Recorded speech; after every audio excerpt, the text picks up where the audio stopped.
A Bug's Life. It was right in the middle of the harvest that an ant named Flick had an idea. Flick was always inventing things. This idea wasn't so bad, an automatic harvester. But Princess Atta wouldn't listen to Flick. She was too busy figuring out if there would be enough grain for Hopper and his greedy grasshopper gang.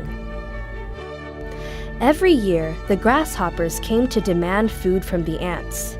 This year, for the first time, Atta was in charge of the harvest. Suddenly, they could hear the grasshoppers coming. Atta was flustered. The queen took over. "Quickly, everyone, into the anthill. You too, Dot," she said to her younger daughter. The ants left the grasshoppers' grain piled up on an offering stone.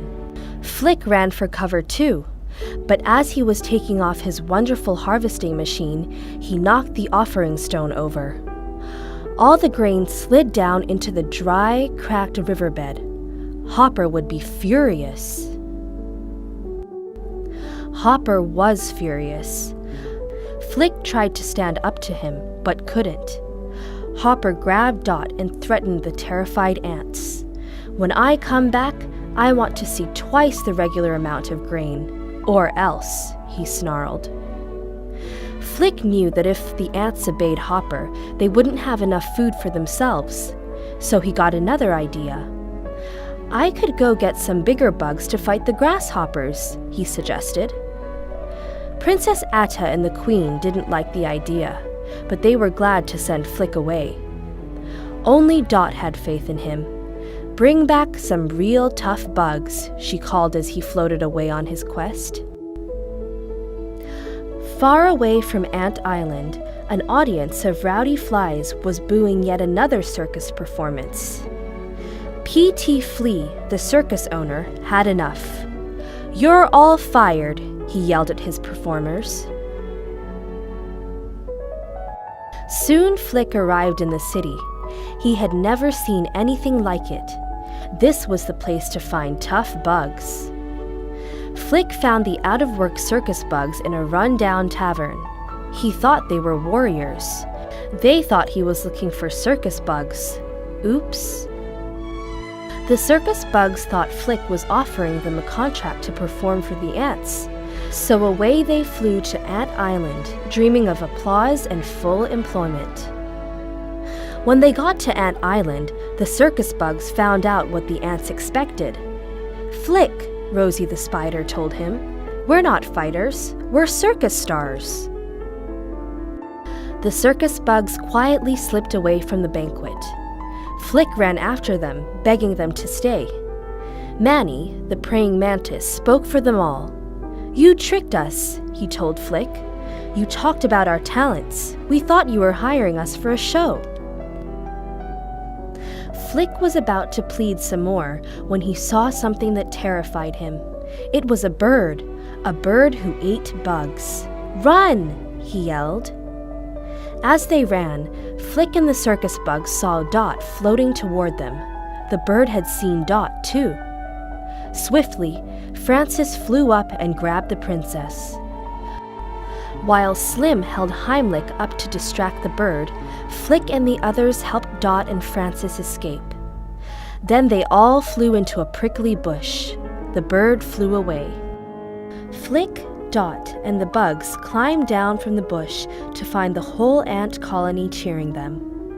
What a wonderful sound! The circus bugs had never heard applause before. Right there and then, they decided to help the ants, if Flick could come up with a plan. Flick didn't disappoint them, but he knew that the ants wouldn't listen to him. The plan had to come from the circus warriors. Manny was elected to explain the plan to Princess Atta. He told her they would chase the grasshoppers away with a fake bird. The ants stopped collecting grain and helped the bugs build the bird. They liked the idea of little ants defeating big grasshoppers. They also still thought the warriors were heroes. Once the bird was finished, it was raised up into a knothole in the tree. When the time came, Flick would fly it out and give Hopper the scare of his nasty life. Far away from Ant Island, some of Hopper's gangsters were muttering to one another. Why should they go back to Ant Island? They already had plenty of food. Hopper didn't agree. There was that ant who stood up to me, he reminded the gang. If we let one ant stand up to us, they might all stand up, and there goes our way of life. Hopper looked around.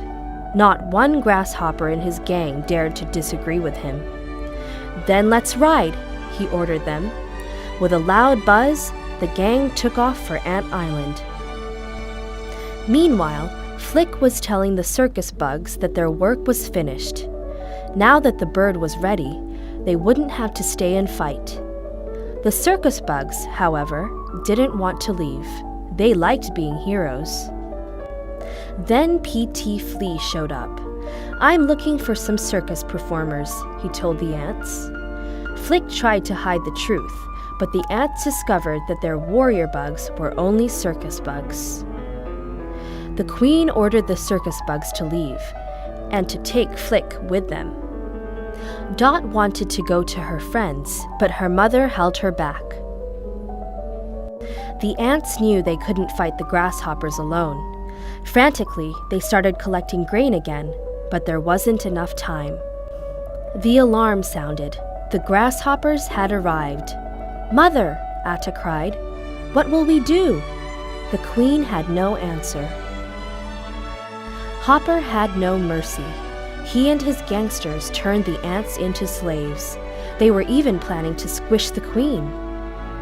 When Dot overheard this, she knew she had to do something, so she sneaked away to find Flick. Once Dot convinced Flick to come back, he was ready to fight. She knew his bird idea would work. The circus bugs wanted to help too, but they knew P.T. would object, so they shut him up in the wagon. Then the whole group hurried back to Ant Island. While the circus bugs were distracting Hopper and his gang with a circus performance, Flick and Dot rallied the ant children. Together, they sneaked up to get the bird ready. When Gypsy the Moth gave the signal, Flick's fake bird zoomed down from the tree, straight at the awful grasshoppers. Hopper and his gang ran. Then P.T. Flea, who had never understood Flick's plan, escaped. Thinking that the bird was a danger to them all, he set it on fire. Hopper realized that he'd been tricked. He quickly got his gang back together. Once more, the terrible grasshoppers threatened the poor ants. This time, Hopper's target was Atta. Flick couldn't stand it. Leave her alone, he cried. Flick's action gave the other ants the courage they needed. Together with the circus bugs, they attacked. Hopper knew he couldn't survive if he fought against so many ants, but at least he could get Flick. Suddenly, it started to rain, and everyone ran for cover. Atta took advantage of the confusion to grab Flick away from Hopper. But Hopper wouldn't give up. He chased Flick and Atta across the river. Flick got another idea.